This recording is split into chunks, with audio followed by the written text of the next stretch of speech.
mendapatkan penghargaan itu juara 3 Pak di bidang teknologi development, yaitu yang mengembangkan pesawat tanpa awaknya itu yang vertical take off landing dia Pak. Jadi kita gabungkan itu antara rotari sama fixed wing. Jadi yang rotarinya itu yang kita manfaatkan itu sehingga dia bisa take off gini vertikal. Baru ketika mau melakukan misi dia masuk ke mode pesawat yang biasa kayak konvensional gitu kan. Pesawat komersial. Drone kamera itu gitu kan. Ya Pak. Tapi kan ketika dia sudah sampai di atas dia melakukan kayak pesawat biasa terbangnya gitu. Kalau yang di Turki dapat apa? Kalau yang di Turki internasional itu ya? Iya Pak, kalau itu sebenarnya tingkat internasional. Kan ini baru pertama kali mengikuti kompetisi ini ya Pak. Sebenarnya satu-satunya dari Sumatera tim kami sebetulnya Pak. Kontingen Indonesia yang ikut itu ada dari UI, ITB, ITS, sama UGM di divisi lain. Iya, tapi tetap ya.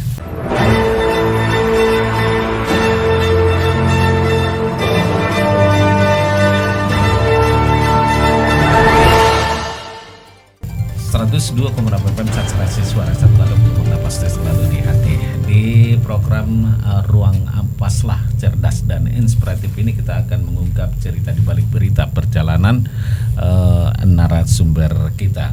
Sahabat Instant FM, kita akan ulik lagi, kita akan perdalam lagi bagaimana sih seorang tambat madua ini, seorang mahasiswa yang berprestasi ini yang memang jarang orang berminat menekuni ilmu teknologi pesawat tanpa awak ini pesawat drone gitu ya. Ini memang tidak semua orang berkemampuan, tapi seorang anak Mandailing yang sudah menekuni ini barangkali akan kita coba lagi tanya-tanya. Makasih ya, masih betah ya di sini. Ya, makasih Pak. jangan buru-buru dulu gitu ya. Nah, di waktu masuk di fakultas gitu ya. Ya Pak. Anda sekarang sudah wisuda atau bagaimana? Saya sekarang saat ini sedang menjalankan tugas akhir Pak. Tugas akhirnya apa itu? Tugas akhir saya itu perancangan pesawat tanpa awak juga Pak. Itu bagian dari skripsi atau bagaimana? Itu merupakan bagian dari skripsi Pak. Bagian dari skripsi. Iya Pak. Jadi kamu mengambil apa? Perancangan pesawat tanpa awak. Iya Pak. Oke, yang dirancang apa? Desain bentuknya dari mesin atau dari program software atau apa dan segala macam bagaimana? Untuk saya ini tugas saya ini merancang bagian ininya Pak, struktur sama airframe-nya Pak. Jadi ya. Jadi airframe ini apa nih airframe ini maksudnya? Airframe itu merupakan bentuknya pesawatnya ya? gitu. Iya. Ya, jadi kalau misalnya bodinya gitu. Bodinya. Bodi ya, pesawatnya Pak. itu istilahnya airframe gitu ya. Airframe namanya Pak. Oke. Jadi kan dia ketika kita mau merancang itu kita harus mempertimbangkan sisi-sisi aerodinamis juga sama kekuatan struktur dari airframe kita sendiri gitu Pak. Itu yang sedang saat ini merupakan bagian dari tugas akhir saya. Bagian dari tugas. Ini udah sampai mana tahapannya? 1 atau bulan lagi kemungkinan penelitiannya selesai Pak. Kamu melakukan penelitiannya di mana? Di apa Pak? Di kampus juga Pak. Di kampus juga ya? Ya karena dia kan kalau perancangan ini kan lebih banyak menggunakan software simulasi gitu Pak. Jadi di sana juga kita melakukan simulasinya gitu Pak. Oh gitu ya. Memang ya, fasilitas itu ada di kampus ya? Fasilitasnya ada Pak di kampus ya? Pak. Ada Pak. Kampus ada ya, disediakan ya untuk orang yang melakukan penelitian. Iya Pak. Tugas akhir deskripsi. Judul skripsinya apa? Sama tadi perancangan. Iya Pak. Ya? Perancangan. Nah dari kalau dilihat dari profilnya ya seorang tambat ini tambat ini diikat ini ya. Jadi tambat sudah menorehkan banyak prestasi di bidang teknologi pesawat tanpa awak ini ya.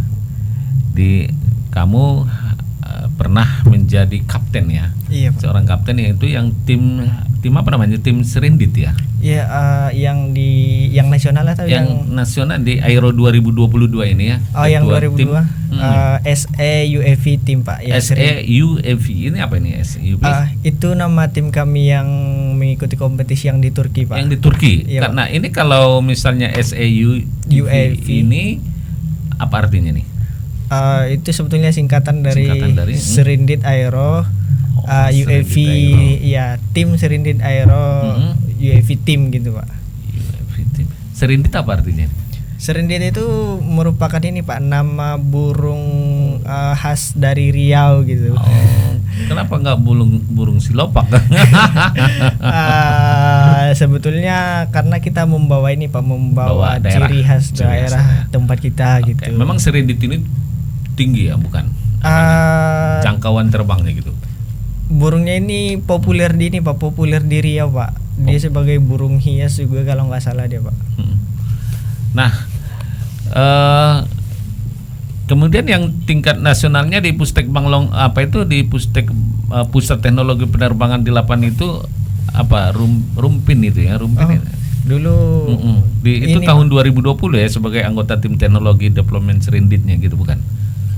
Ini, Pak, kalau yang di 2020 itu kita mengikuti yang KRTI, Pak, kontes robot terbang Indonesia. Nah, dia memang kegiatan tahunan tingkat nasionalnya gitu untuk pengembangan drone.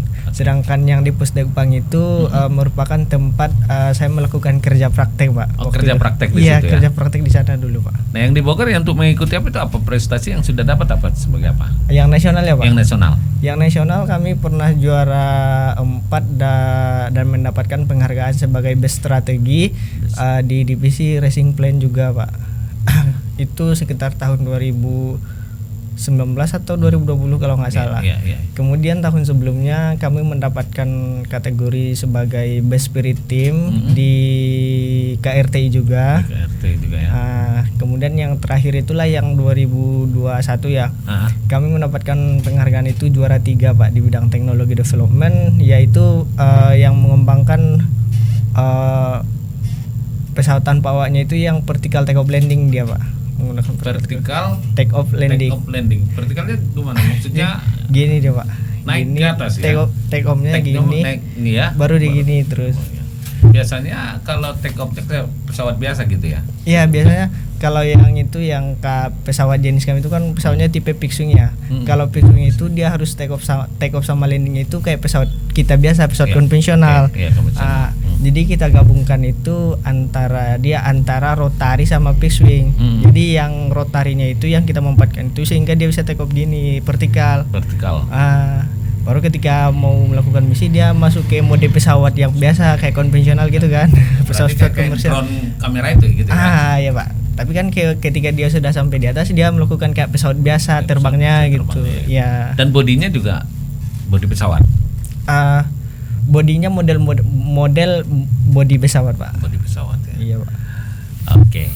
Nah, inilah prestasi yang kalau yang di Turki dapat apa? Kalau yang di Turki internasional itu ya? Iya, Pak. Kalau itu sebetulnya tingkat internasional. Kan ini baru pertama kali mengikuti kompetisi ini ya, Pak. Sebenarnya satu-satunya dari Sumatera tim kami sebetulnya, Pak. Timnya ya? Iya. Berarti itu mewakili Indonesia ya? Mewakili Indonesia. Cuma yang satu-satunya dari Sumatera itu cuma UNRI yang berpartisipasi tahun ini, Pak. UNRI yang berpartisipasi? Iya, tim kami. Iya, Pak. Tim kami yang lain kontingen Indonesia yang ikut itu ada dari UI, ITB, ITS, sama UGM di divisi lain. Iya, tapi tetap ya. UGM di divisi lain. Iya, di divisi lain, bukan di kompetisi yang kami ikuti gitu, Pak. Tapi tetap internasional gitu ya. Tetap internasional di Turki juga, Pak. Ya, dapat apa kita di sana? Di sana belum ini sih, Pak, belum dapat juara gitu. Tapi sudah prestasinya luar biasa gitu ya. Iya, Pak. Dan itu di sana sedikit bercerita dulu tentang kompetisi ini. Iya, Pak. Di sana dari negara-negara mana saja? Di sana dari Turkinya udah pasti ya. Udah pasti gitu. Kemudian, karena dia tuan rumah. Iya, kan? dari Indonesia. Kemudian ada juga yang dari Polandia dan sama yang dari Pakistan, Pak. Pakistan. Berarti berapa negara? Ini sekitar ada 4 ya. 4 ya, Pak. Itu 4 negara gitu ya. Iya, Pak. Itu diundang atau memang mengikuti kita, artinya kan secara umum misalnya ada kompetisi ini lalu kita mengikuti memenuhi persyaratan ikut gitu, atau memang kita diundang? Sebetulnya kompetisi ini bagian dari ini Pak, bagian dari festival teknologinya pemerintah Turki gitu. Jadi tiap tahun itu pemerintah Turki itu mengadakan festival teknologi. Sebelum acara puncaknya itu ada kompetisi-kompetisi yang bagian dari acara itu gitu. Rangkaian, rangkaian festival teknologi di Turki, ada rangkaian kompetisi apa pesawat tanpa awak ini gitu ya.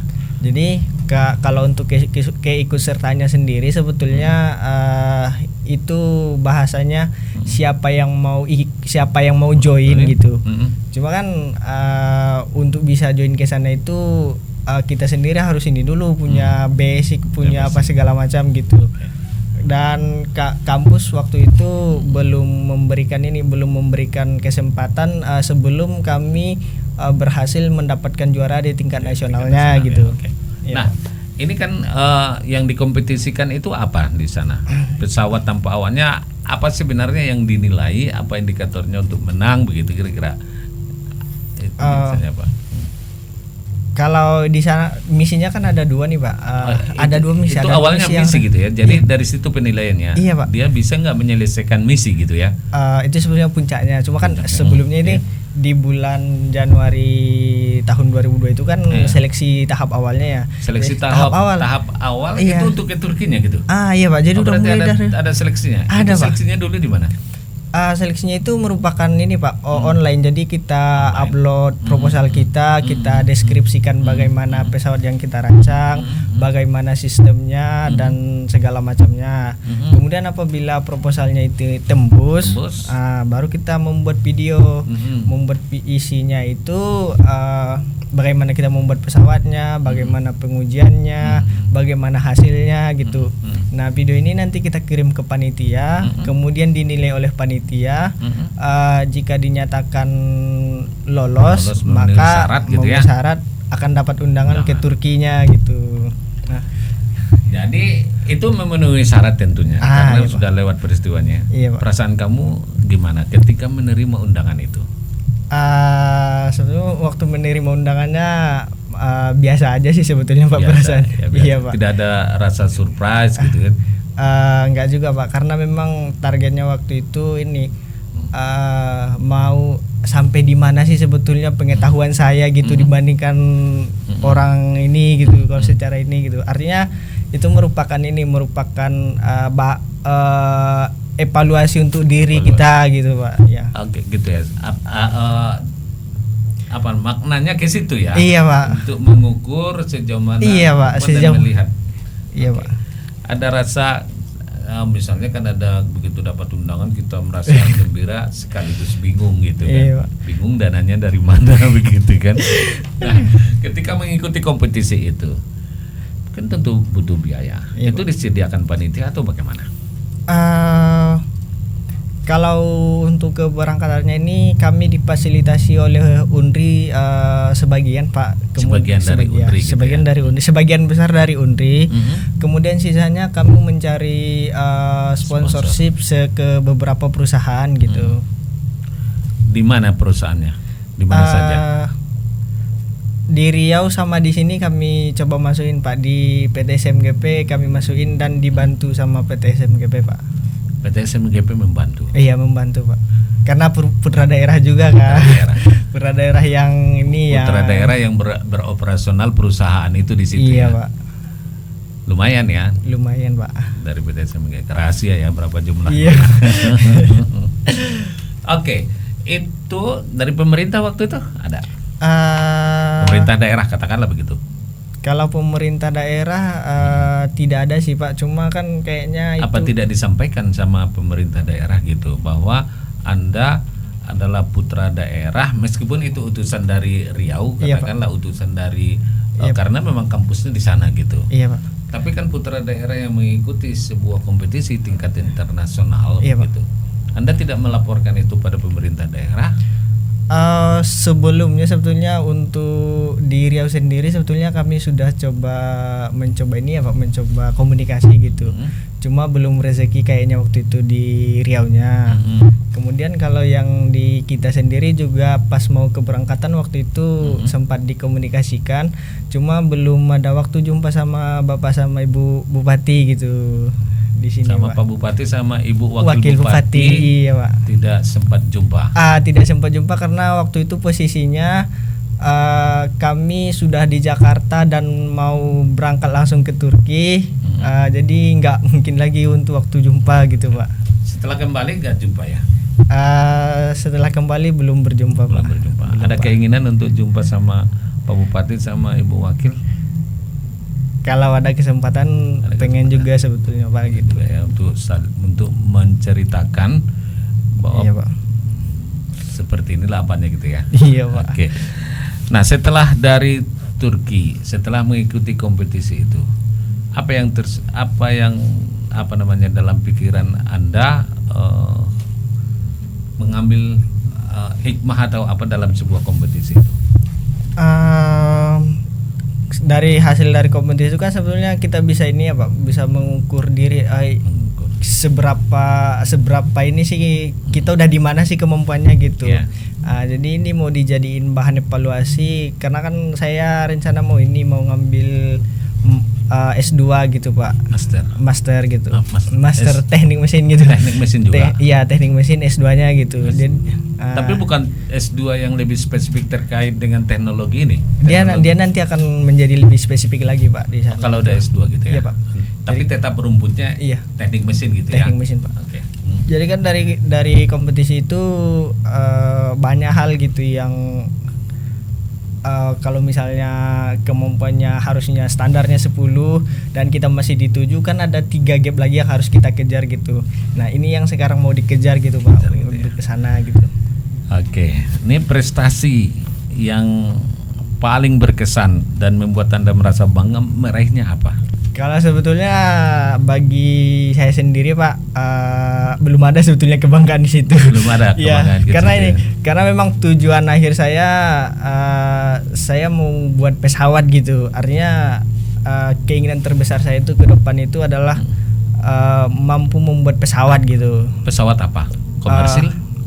Rencana saya mau mengembangkan pesawat yang generasi saya mau berpartisipasi di dalam pengembangan pesawat generasi ke-6 sama ke-7 gitu Pak. Itu generasi ke-6 ke-7 itu bentuk seperti apa pesawat? Dia udah ini Pak, sebetulnya itu merupakan bagian dari pesawat militer gitu Pak.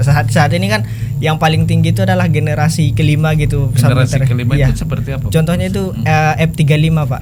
F-35 itu dia memiliki kemampuan siluman, kemudian bisa vertical take off landing, kemudian memiliki alat elektroniknya itu sudah sangat advance gitu.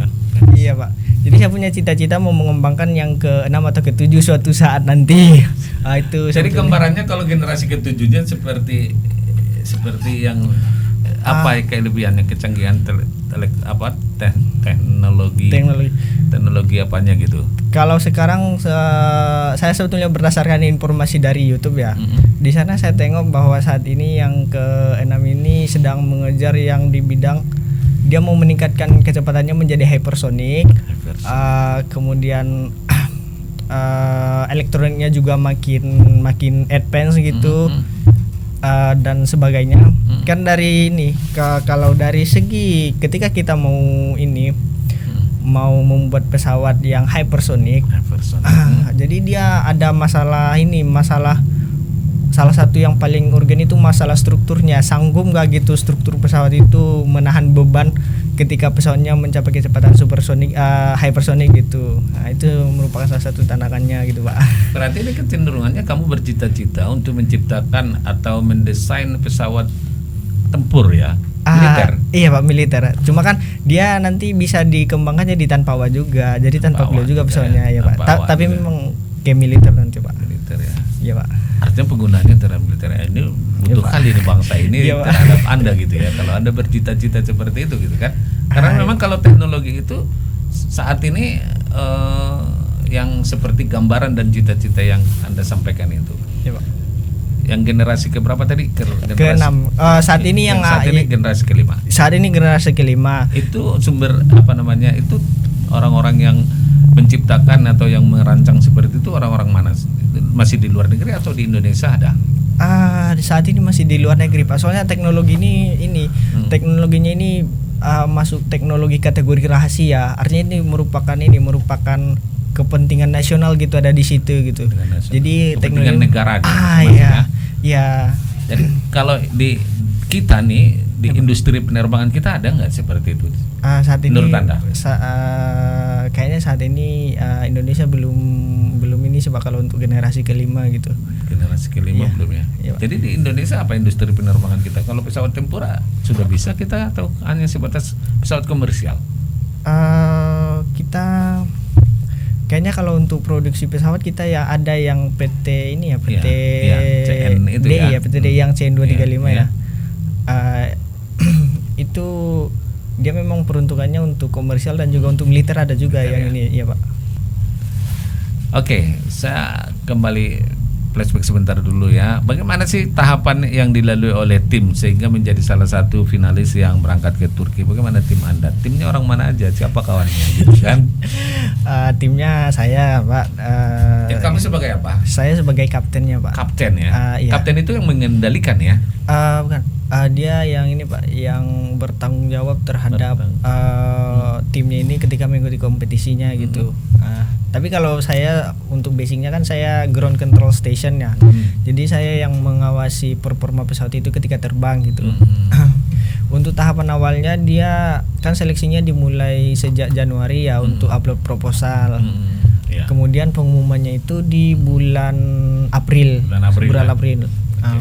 Setelah itu kita diberikan waktu sama panitia itu untuk menyelesaikan wahananya, mulai dari pembangunan airframe, kemudian penginstalan elektronik, pengujian dan hasil sebagainya, hasil simulasi segala macam. Kita diberikan waktu mulai dari bulan April, Mei, Juni sampai Juli, ada sekitar 4 bulan untuk upload video. Setelah kita upload, kemudian dia akan diumumkan itu di sekitar tanggal di akhir Juli. Waktu itu setelah dinyatakan lolos, baru kemudian kompetisinya itu di bulan Agustusnya Pak. Oke. Ya, Pak. Nah itu prosesnya. Itu tadi prosesnya saya sampaikan ini prosesnya gitu. Ya, Pak. Tim itu tadi teman-teman Anda orang mana saja tadi? Ada yang dari Riau sama ada yang dari Sumatera Barat. Itu beda spesifikasi keahliannya gitu. Beda Pak. Beda Pak. ya. Beda Pak. Berarti kalau kapten itu pimpinan ya, Iya, Pak. pimpinannya ya. Iya Pak. Nah kalau yang dua itu apa tupoksi lah gitu, iya, arti tugas apanya gitu. Yang dari ini Pak, yang dari kawan saya yang dari Riau ini dia bertugas sebagai pilot. Kemudian yang dari Sumatera Barat ini dia bertugas sebagai tim manufaktur yang membangun pesawatnya dari pesawatnya gitu ya. Iya, manufakturnya. Iya Pak, yang menyiapkan pesawatnya gitu. Itu dari apa sih bahannya gitu? Kalau ini kita menerapkan teknologi komposit Pak. Komposit. Jadi fiberglass ya, fiberglass sama karbon. Kita kompositkan. Jadi dia Pak. Karena saat ini ada tren penggunaan ini ke arahnya ke komposit Pak, karena dia ringan sama kuat juga gitu. Kalau untuk kelas ini ringan kuat gitu ya. Iya Pak. Dan itu bebannya berapa yang bisa keangkat gitu, misalnya kalau ada misi lah gitu? Iya Pak. Dia karena ini kan kami kan mendesainnya untuk kompetisi khusus ya? kompetisi ya. Kalau untuk digunakan lah gitu ya, sesuai. Dia sampai mengangkat beban sekitar 300-an gram gitu Pak. 300 gram. Karena kita pesawat tempur yang sekarang itu ya. Gimana Pak? Pesawat tempur yang sekarang itu yang tanpa awak itu ya. Kalau yang tanpa awak ini yang kita yang ini ya, yang udah besar ya. Salah satunya yang dikeluarkan Turki gitu. Dia memang bisa sampai 150 kg dia mengangkutnya Pak. Karena dia memang udah menggunakan mesin ya. Sama sayapnya sampai 9 meter gitu. Jadi kita ini peruntukannya mau kemana dulu gitu mendesainnya gitu. Jadi desain yang inilah awalnya itu untuk pengembangan seberapa kapasitas gitu ya. Iya Pak. Oke. Nah sahabat ISTA-TPM, kita semakin asik nih kalau bicara teknologi ya. Apalagi teknologi ini yang berkaitan dengan pesawat tanpa awak ya. katakanlah begitu, tentu seorang putra Sibangor Tambat Matua ini punya cita-cita bagaimana dia bisa mendesain atau bisa mewujudkan cita-cita ini menjadi pesawat tanpa awak ini di generasi ke-6 ya. Cita-citanya bagus. Jangan kemana-mana, kita akan kembali berbincang-bincang dengan tamu kita, narasumber kita yaitu Tambat Matua. Kita akan mengulik tadi bagaimana pengembang pesawat nirawak dari Sibangor Tonga ini. Nantikan Ruang Puaslah, cerdas dan inspiratif setelah pariwara berikut ini. 102.6 FM.